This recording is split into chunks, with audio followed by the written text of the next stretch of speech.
दोस्तों जीअं ती कलाम आहे गुलाम नबी सरवरी जो हिन कलाम ले ख़ास फरमाइश आहे अब्बास अली खोसो, माशूक अली खोसो ऐं चाचो अब्दुल्ला चांडियो मीर जी लांडी खां ऐं ढिगड़ी शहर खां फरमाइश आहे राजेश कुमार परमार जी। इंशाल्लाह तव्हांखे ही गीत पसंद ईंदो।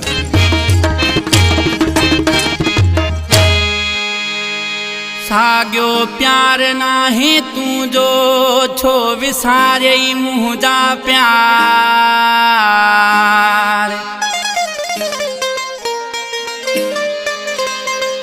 अहिड़ो त अॻे कोन हुए छो बंदि क्या थी दीदार। हो कुछ तरस त दिल में धार गुलाम नबी ही सरवरी चवे।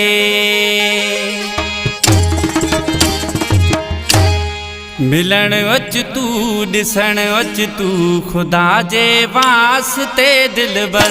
मिलण अच तू ॾिसण अच तू खुदा जे वास्ते दिलबर। साह आहे घड़ी कन जो वञे निकरी नाहे ख़बर। मिलण अच तू ॾिसण अच तू खुदा जे वास्ते दिलबर। मिलण अच तू ॾिसण अच तू खुदा जे वास्ते दिलबर।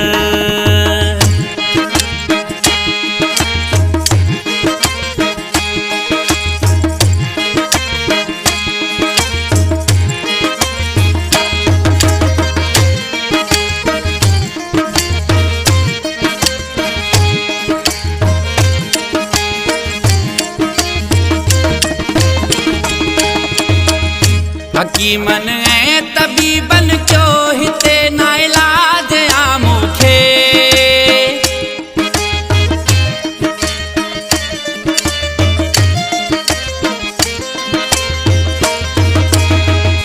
रुगो तोखे संभारिया थो नथो अच तरस छो तोखे। पकी दिल छो करे में तूं या आहे ॿियो कोई चकर। पकी दिल छो करे में तूं या आहे ॿियो कोई चकर। साह आहे घड़ी कन जो वञे निकरी नाहे ख़बर। मिलण अच तू ॾिसण अच तू खुदा जे वास्ते दिलबर। मिलण अच तू ॾिसण अच तू खुदा जे वास्ते दिलबर।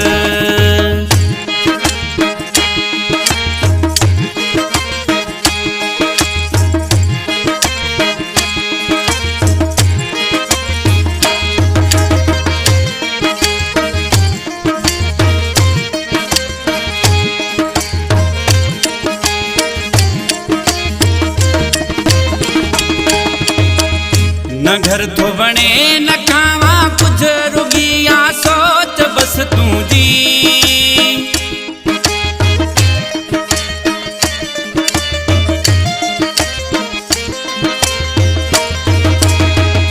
जुदाई तुझी मारो आवई यारत सड़ी मुझी।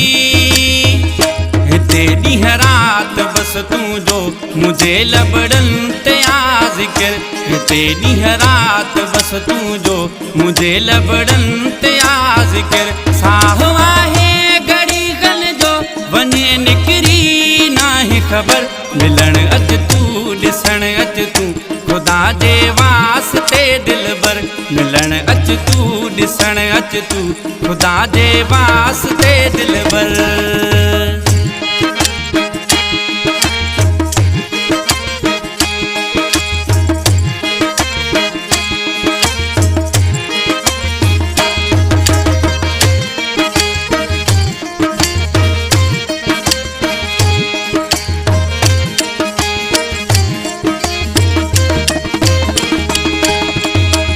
गुलाम नबी सरवरी तुझो दिल बरिया दीवानो।